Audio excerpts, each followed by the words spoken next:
Welcome to Cultured, the podcast about everything fermenting with your host, Natalie Marin.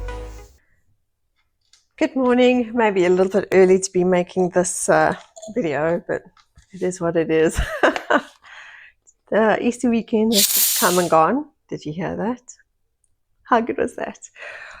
And every time a certain current president says or does anything, I'm always reminded how I've been wanting to make this series, and mostly for my own records. Just so, by the way, most of these recipes and stuff that I do are really for my own records. Just for me to go back and remember what I've done. It's like my own personal private diary of recipes. And I decided that I really need to make this range. How good does this look? How stunning. Have a look at that. Yum, yum. And the flavor, I have to tell you, this blew my mind at how good this is. Let's have a good sniff. Oh, it is amazing. And a sip. This came out way better than I originally thought it would. And this whole series that I wanting to create has been about how to make a beer at home from really basic ingredients. To give you a bit of background, in South Africa, during the pandemic, a lot of countries didn't do it, but South Africa did do it. They banned, or there was an alcohol prohibition. So suddenly everyone had to learn to ferment, and of course my house was a very popular place to be when we were allowed to visit friends and it wasn't curfew, because obviously I always have something brewing and going, and suddenly everyone wanted to learn how to make their own pineapple wine, and pineapple prices shot through the roof at supermarkets. And so suddenly I had everyone ask me for tips and advice on how to make their own pineapple wine or pineapple beer at home. But after a couple of months of this, everyone was really craving a really good, proper beer. If you're a real beer drinker, there's nothing quite that replaces that need for it. Just a really good, refreshing beer on a hot summer's day.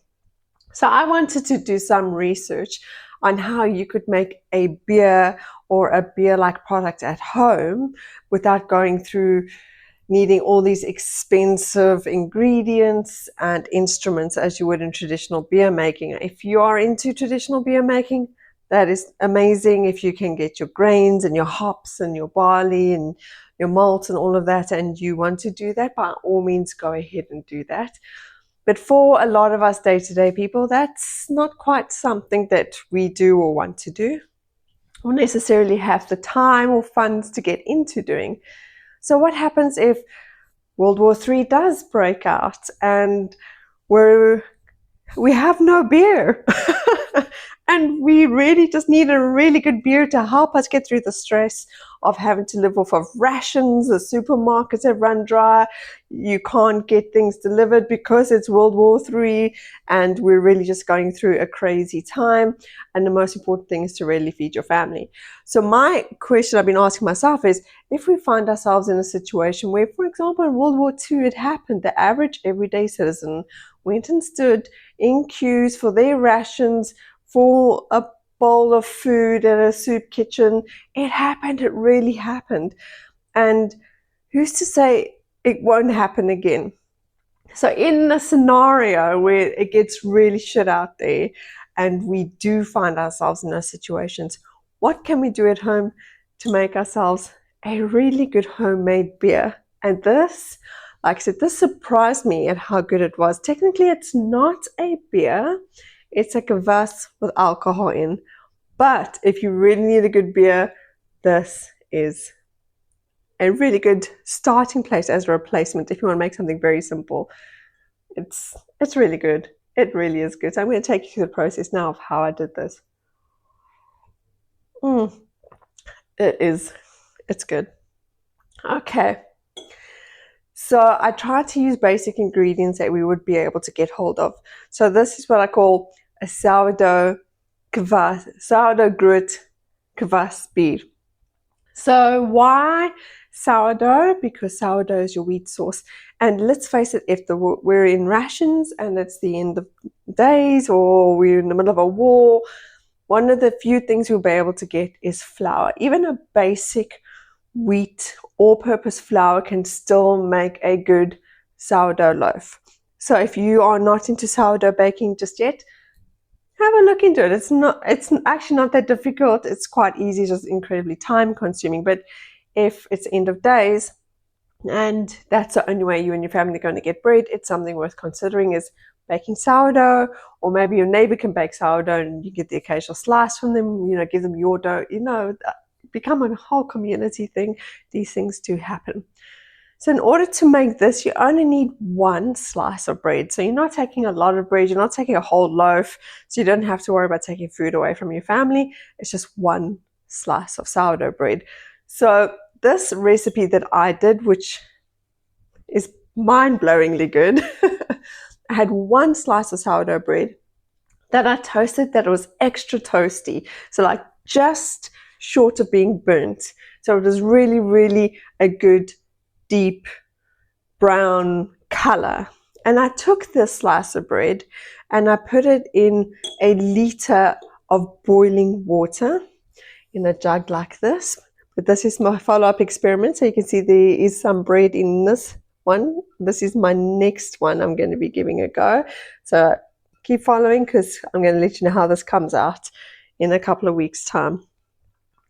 So you take that slice of sourdough toast and you put it in some really hot water, and then you put a cup of sugar. It can be brown sugar, white sugar, it can even be honey, it can be date syrup, it can be any kind of sweetener that you can get your hands on. The main thing is that that sugar is going to be food for your yeast. Now, this is where the yeast comes in. Well, not yet actually. So the next thing I did was the gruit. So we have the sourdough sorted out, we have it in our boiling water, and we have added some sugar in there. And the sugar, once the beer is finished fermenting, it's not a sweet drink because the sugar has been eaten up by all the yeast. So you don't have to worry, you're not making a sweet cider drink, you're making a slightly bitter, flavorful drink like a beer or an alcoholic kvass, which is really good. Sorry, it's just so good. Then comes your gruit. So gruit is the traditional herbs that were used in fermenting beer. We know these days as beer being made with hops. Hops is not easy to grow. I know, I've tried, it's very climate specific. It's not easy to get hold of if you're in the middle of World War III and we're all living off rations and barely getting by. We're not about to be shopping for hops. It's just not a reality. So traditional gruit herbs are primarily three herbs. It's dried coriander seeds, or sage, or rosemary. So I had on hand dried coriander seeds. So I took a tablespoon of seeds and I crushed them up and I put that in my hot water as well. So for 24 hours, I let that toasted sourdough, the coriander and the sugar just sit. I covered my jug like this, just to keep it out any hojas. And not only is it just sitting and steeping and brewing, it's also catching a bit of natural yeasts. So it's a good way just to catch a few natural yeasts, but that's not going to be your primary yeast source. But if you don't have a primary yeast source, you can do that. So what I decided to do as a primary yeast source. So now I wanted to use the coriander seeds, not because it was easy for me to get hold of, and coriander is incredibly easy to grow. It grows in mass, grows in dania. When it goes to seed, you just pick the dry seeds and you can just keep on going year-round growing coriander. It's a really, really easy plant to grow. And so is sage and so is rosemary. So if you have any of those three or all three or two, you can make a gruit combination for yourself. And all gruit is those bitter herbs that you need to help create that beer flavor. I love the coriander because of the smell. It makes it smell like an IPA. It smells like a good craft IPA. And for those of you who don't know what IPA is, it's an India Pale Ale. And it's actually one of my wife's favorites. She loves IPA. It's her ultimate go-to all the time. It's a very flavorful beer, but it has a very bitter aftertaste, a very bitter end to it. Personally, it's not one of my favorites. I am more of a porter and a stout drinker, so that's very deep, rich coffee chocolate notes, which made me think I'm going to take this of what I've created with the coriander for those IPA hints, and I'm going to use my Koffucha as my yeast source. So Koffucha, for those of you who don't know, is coffee kombucha. So basically you're making fermented coffee like you would normal kombucha, but instead of using tea, you're using coffee, and which is surprisingly good. And follow me, because next week I'm actually going to be sharing my Koffucha recipe. So if this is something that you're interested in, and you also think World War III might happen, and you really don't want to be caught off guard, and you want to be able to make yourself a delicious Kvass Bier like this, then start brewing some Koffucha for yourself. And let me tell you, that adds something to this flavor that is just unbelievable. Okay, so back to the process of how I made this.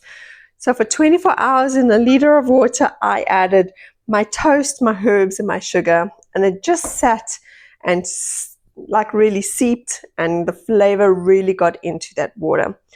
After 24 hours, I then strained the liquid, and I poured the liquid into a plastic bottle like this. So just a plastic water bottle.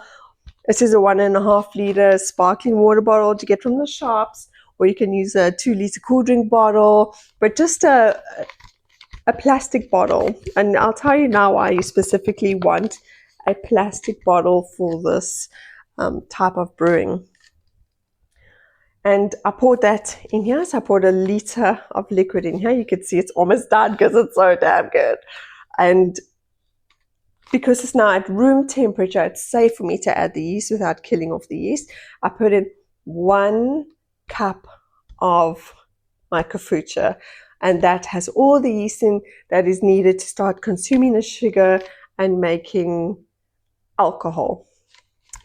Once I did that, I put this lid on tight, so it's nice and sealed, and I left it for 4 weeks. So in the 4 weeks, it started to ferment, it started to carbonate, and then this bottle got really rock hard. And the reason why I'm saying use a plastic bottle like that is because if you're using a flexible plastic bottle, you don't have to worry about fancy equipment that you might not have readily available, like airlocks.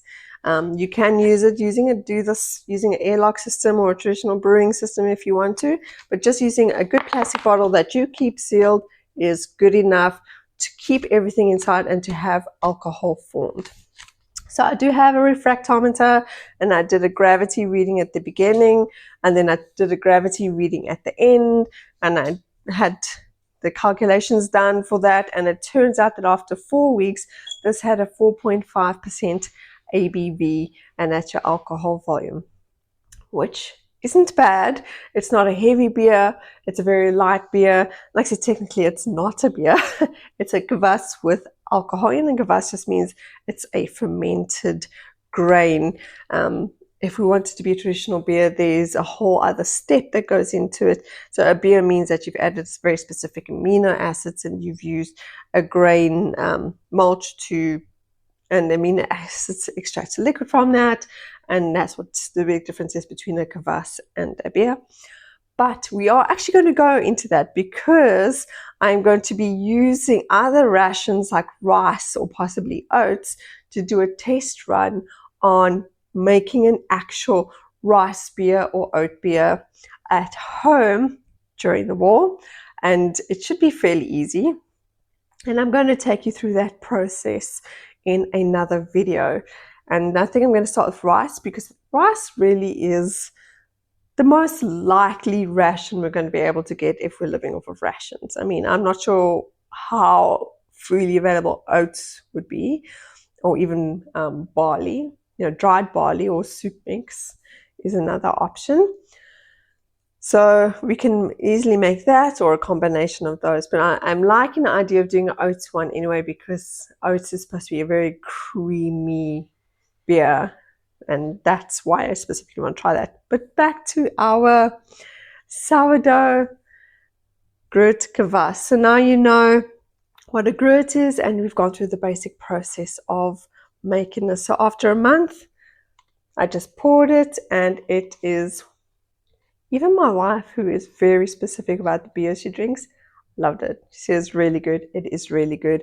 It's a really nice, simple, everyday drinking beer. If you really need a beer and you're desperate and the world has ended and you just have a slice of toast and some herbs, this is a good way to go. Before I forget, just a quick side note before I go. When you're brewing in your bottle like this, don't burp it, don't open it, leave it to expand, leave it to do its thing, please. It's making alcohol and you want to let as little oxygen in as is possible. Okay, so please don't burp it. Please look after your beer and let it do its thing and trust the process. I know for a lot of us, when we start fermenting at home, it can be very difficult to just trust the process, but please do, and you won't regret it. Okay. Thank you. So I started another batch. I started this one yesterday, so she is ready to go in a bottle. I'm actually going to make a bigger batch this time. I'm going to be using a much bigger bottle. I'm going to be using a 5-liter bottle. That's how good this is. It is so good. I'm going to go bigger. So traditionally, I actually only use this 1.5-liter bottle because I wasn't too sure how it was going to come out, and I wasn't too sure how I was going to be able to drink it at all. But now that I know it's really, really good, I'm going bigger. And I'm going to be making a 3-liter batch in this bottle. Nice and flexible. I'm going to seal it. I'm going to let it brew for a month. And I'm going to use the same ratios, but I'm just going to increase the amount. So I'm going to put 3 liters of water in there. And this time around, I've made some slight changes. So the toast that I've actually put in the water here is rye bread. So rye bread is supposed to make it even more, give it more depth and make it more rich and more stout and porter-like. So I've got some rye toast in there. And I put 2 slices of rye toast in this time. And I've put, again, a tablespoon of coriander seeds. And my sage was looking very beautiful. So sage is like the #1 herb used in traditional beer making. But you don't want to put too much sage in because then it can taste a bit medicinal. But I tasted this a little bit last night, and it's actually, the flavoring is really good. I'm happy with it. I used 5 little leaves of sage, and I popped that in there, and I put 3/4 cups of sugar, and I've just left it to steep overnight. I'm now going to pour this into my 5-liter bottle, and I'm going to just calculate that there's 3 liters of liquid. So there's about 2 liters in here. So I'm going to add another liter of water. It's basically hot water I've boiled and then I've let cool down to room temperature. So I'm going to have 3 liters of water, and then I'm going to add a cup of my Koffucha. So I'm ready to do a new batch of Koffucha today. So I'm ready to draw a cup of Koffucha. So I'm going to put a cup of Koffucha in this. I'm going to let it sit for a month. And then I'm going to come back to you and let you know how the change to the rye bread and the adding of sage actually went. I'm a little scared because I don't know what the sage is going to do. I'm really pleasantly surprised. I wasn't expecting how well the coriander did in the beer. I was almost expecting a coriander flavor, but you don't taste the coriander at all. It really gives it a proper traditional, more beer-like flavor, just adding those bitter herbs. So I'm a little nervous on what the addition of sage is going to do. And like I said, the taste test I did last night actually wasn't so bad. So I'm a little bit more hopeful on that, but that was before the fermenting process starts. So I'm going to add that, going to add the liquid, going to add my Koffucha, and I'm just going to leave it to sit. And then I'll get back to you in a month's time on how this tastes And if it's any better, then just the coriander and the plain sourdough. So yeah, that is my very basic recipe on how to make a cheat beer in a time of desperation. Let me know if you can make any suggestions of another type of cheat beer you think I should make, because we may just need it, and I'm more than happy to taste it. I've been researching for a couple months now on what I can do and what my possibilities are, and this was the first really easy one that came up, where you don't have to worry about trying to have too many ingredients or taking too much time. So this Kvass Bier, you can start drinking it after even 2 weeks, and it'll just have less alcohol in. Might be slightly sweeter, but it's still not bad. It's not like a cool drink sweet. It's a very small hint of sweetness, but I do recommend waiting the 4 weeks. But if you can't wait 4 weeks, then you can give it a go. You can even go after 1 week. But if you're really desperate and you need a lot of alcohol, I would recommend looking into fermenting pineapple, because it makes a lot of alcohol very quickly. But if you're slightly patient, then you can wait about a month for a good homemade Kvass Bier. I would recommend this. So let me know in the comments, please, if you have any recommendations or if there's anything specific you'd like me to try. I would really like to know. I love experimenting in the kitchen. This is where one of my passions just lie.